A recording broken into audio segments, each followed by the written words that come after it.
I hired Zidane as the new Chelsea manager, and within a few weeks of joining the club, he's already revolutionizing our tactics. We're now playing a 4-1-2-1-2 diamond formation with Captain Cole Palmer at the center of it. But to make this work, Zidane has instructed me to find him a striker that fits the system. He wants a player that can be much more than just goals. And I do have a few strikers in mind, but it's going to be difficult picking the perfect player for Zidane. And we're also running against the clock. Just 8 days left for the transfer window to shut. And if we don't get Zidane his striker, he's going to be an angry man. He might even headbutt us. So let's do everything possible to get Zidane his striker. Alright guys, Zizou, our manager, has given me a job. We need to find him that striker. Okay, so I've got here the requirements Zizou has for a potential striker. Must be a great dribbler, great passing, can also play as a left or a right winger. Yo, these are some really difficult requirements. I mean, we already have a player that fits that criteria. It's Heung-min Son. He can play on either side of the pitch, even down the middle, and that's kind of what Zizou is going to do. But to find another player with very similar stats to Heung-min Son, that's going to be a bit tricky. I mean, straight away, one player pops up in my mind that's also French like Zidane, Kylian Mbappe. But let's be honest, guys, there's no way we can afford this. His release clause is about 300 million. Maybe we can get a deal at 240, but it's out of our reach because we only have 200 million, and even this money has come from selling a lot of players. So yup, Mbappe is off the list. But I did read through your comments and there were quite a few amazing ideas, like Lautaro Martinez. This is a Lautaro that's in his prime, 90 overall, and if you look at his stats, he's got incredible dribbling, which means he can play on either side of the pitch, reasonable passing, very versatile player, and him and Heung-min Son up top could absolutely be insane. But again,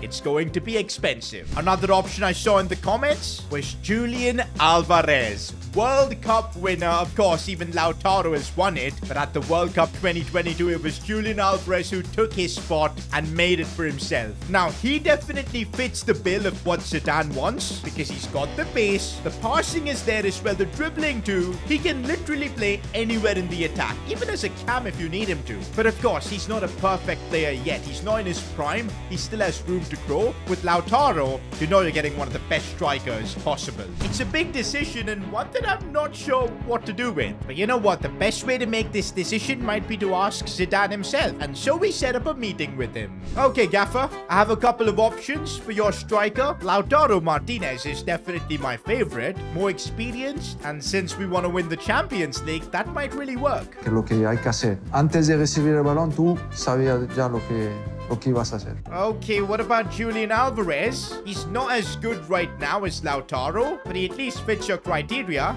Bueno, el consejo es hacemos lo que nosotros. Guys, I'm surprised. Zidane just straight up rejected Lautaro. He wants Julian Alvarez. Maybe he sees something in him. As the club owner, let's just do our job of bringing Julian Alvarez to the club. Okay, so he's valued at 70 million. Surely we should be able to get him for like 90. That seems like a really good price. And well, even they agreed. 90 million for Julian Alvarez. One thing's for sure, Zidane has definitely saved us money because Lautaro would have been way more expensive. Here we are negotiating now with Alvarez. Again, I don't think this should really be a problem moving from Inter to Chelsea. We're definitely on the rise looking to win the Champions League. This is the kind of club Julian Alvarez now wants to play at. And he's asking for the same exact wages as he was earning at Inter. That I do respect. And so we're signing the contract. And with that, Julian Alvarez is officially a Chelsea player. Zidane has now got his striker. I mean, honestly, we've given him an incredible team. The likes of Fede Valverde, Alvarez, of course. Now a good test for Zidane's boys is going to beat this game against Man United in the Premier League. Oh, there he is, Julian Alvarez making his debut. Zidane wanted him over anyone else. Hopefully he can repay that fate. Okay, but this is not a good start for us. Rasmus Højlund going for a chip. That was the worst chip I've ever seen. Oh, once again, Højlund is through on goal and Karnaseki with a big save. But so far, Zidane's tactics getting exposed against Manchester United. Uh-oh, Man United are through on goal and a bad challenge from Colville. Wait, what? How is that a red card? No way was that bad enough for a red. And it's not even a pen, it's a free kick from outside the box. Marcus Rashford is going to take it. United are trying something here, but we've cleared it off. Down to 10 men against Man United. This is going to be a huge test for Zidane. Oh, and Zidane's making a big call. He's sacrificing Heung-min Son for a defender. Had to be done, to be honest. Chelsea are going to need a lot of running from the likes of Caicedo, and he's doing exactly that. He's gotten behind his man. Caicedo for Julian Alvarez. He almost got his goal. Cole Palmer sliding in. It's complete chaos. Even with the man down, this Chelsea team is still looking threatening. The level of pressure here from Man United is crazy. Somehow Chelsea are hanging on. With players like Fede Valverde, though, they can provide so much energy. And now that's led to Cole Palmer possibly doing something here. Looking for that pass for Ian Maatsen. It was absolutely brilliant. Maatsen with the cross. Camavinga. Oh my days. That would have been unbelievable. That attempt was honestly crazy from Camavinga. If only that would have gone in. But you know what? First off, Zidane's got this team soaking up pressure incredibly well. But there's still 45 minutes of football left to be played. Oh, and it's a chance here for Man United. There's only so much we can defend. Karnaseki stopping everything. Not from a corner, not that way. So frustrating considering how well Chelsea have defended. Oh, you still have players like Fede Valverde showcasing unbelievable energy. What a cross for Cole Palmer, but he couldn't get there first. I feel so bad for Julian Alvarez that on his debut, he's getting isolated like this. Do you know what? Maybe it's an opportunity as well. Here's Julian Alvarez. Ah, but he can't get past the defender. Full time, and Zidane's Chelsea showed incredible resilience. But when you're a goal down, there isn't much you can do. It's transfer deadline day, and seeing us lose that game, I feel like maybe we could really do with another signing, especially since we still have about 100 million. But I just got a text message from Zidane. No more signings. I've seen enough and I trust this team. I mean, okay, if Zizou believes in this squad, we're gonna trust him. And that's that. We're getting through transfer deadline day. This is Zidane's team that's gonna try and attempt to win the Champions League. And here we go, guys. The draw for the group stages. Please give us an easy draw. Oh, and okay.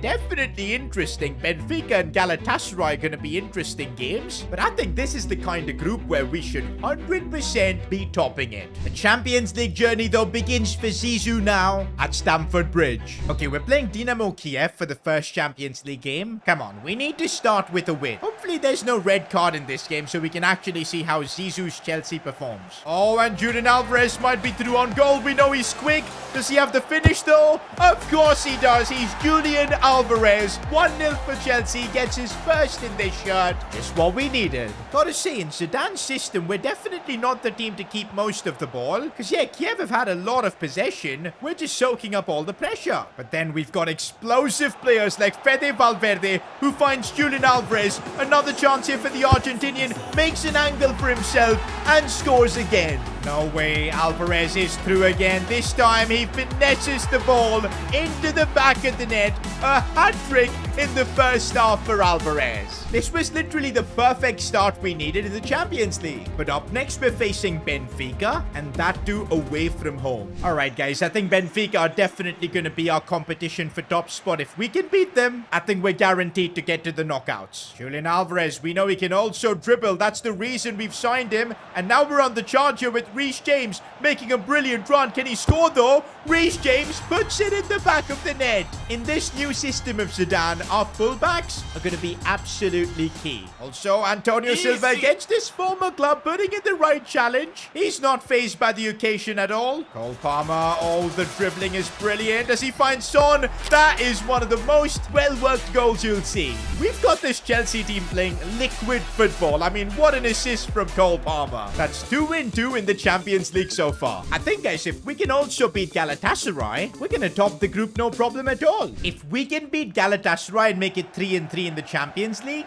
I think that's going to book our spot for the knockouts. Ooh, rough challenge on Alvarez. I think Galatasaray going for a different approach. But is it going to work? As Heung-min Son has just gone through and he almost scored the first. Oh, Wilfried Zaha has gone through, and Zaha, what a goal. Bro, this reminded me of Zaha's Crystal Palace days. Incredible finish. For the first time, though, Zidane's Chelsea is a goal down in the Champions League. This is where we're going to see what his team's made of. No, no, no. We've been opened up again. Galatasaray have doubled their lead. Nah, surely Zidane's not getting exposed in the Champions League. Yo, it's getting worse. Galatasaray have scored again. I cannot believe we've just been cooked at home by Galatasaray. And yo, because of that result, Chelsea are under pressure in the group, 6 points. But Benfica and Galatasaray also have the same totals. There's still a lot of football to be played in the Champions League to get that top spot. Meanwhile, even in the Premier League, Zidane's Chelsea is not really outperforming. We're still in the mix, but not gonna lie, I was expecting better. I'm not sure if this system is as good as what De Zerbi had when he was here managing the club, but we gotta give Zidane some time. It's a rematch against Galatasaray. We need to get revenge. Oh, Cole Palmer's managed to break through. He's got the pace as well. Cole Palmer now, all he's got to do is finish this, and he goes by himself. Captain Cole Palmer gets us the lead. Oh, looks like we might be getting another goal here. Julian Alvarez, no. This Galatasaray team is dangerous. I don't want to be missing too many chances. Also, with Paqueta not in the team, somebody's going to have to start taking corners for us. I guess Cole Palmer is now the best choice, but his record from set pieces isn't the best, but we almost got a goal. Maybe he's learning a bit from Paqueta. Oh, Camavinga's got some space, goes for goal, and there you go. Revenge against Galatasaray. But oh boy, it's still so tight in the group. We're on 9 points, but so are Benfica. And we're playing them now at Stamford Bridge. Guys, if we get the win here, I think we're topping the group. Oh, not a good start. Benfica have got a free kick in a great spot, and it's off the post and in. That's the worst start possible. Oh, but Alvarez has managed to break through. Benfica caught napping. Julian Alvarez, how has he not scored? Cole Palmer needs Heung-min Son to make that run. Does Son have the pace, though? He is getting a bit old, but he's still quick enough, and he gets the goal. Oh, what a ball that is for Julian Alvarez. The angle is tough, and the keeper with a good save. Camavinga. Oh, that's a good pass for Madsen, who's made a brilliant run. Cross at the back post for Alvarez, and he just runs it through in the back of the net. Oh, they've opened us up. They've opened us up. And I've just got to give them credit for that goal. Okay, Heung-min Son, you could send us through to the Champions League knockouts if you score here. And he's put it into the back of the net. And that's full time. This result should be enough to get us top spot. And yes, it is, as we've topped the Champions League group. This is why we've brought Zidane in. And he's done part 1 of his job incredibly well. Also, he's got us leading the pack in the Premier League. Oh, wait a minute. I don't like the look of this. Camavinga and Caicedo both injured. No way, Camavinga is out for 3 months. So is Caicedo. That means they're going to be out until April, which by my calculations means that they're going to miss the Champions League round of 16. Plus, I don't think we've got good enough squad depth to just survive without these two. We're going to need a replacement signing. We've got the money. Let me know in the comments who can we sign to fill in the gaps while these two recover. We're back again in the January transfer window, and we've got a big decision to make.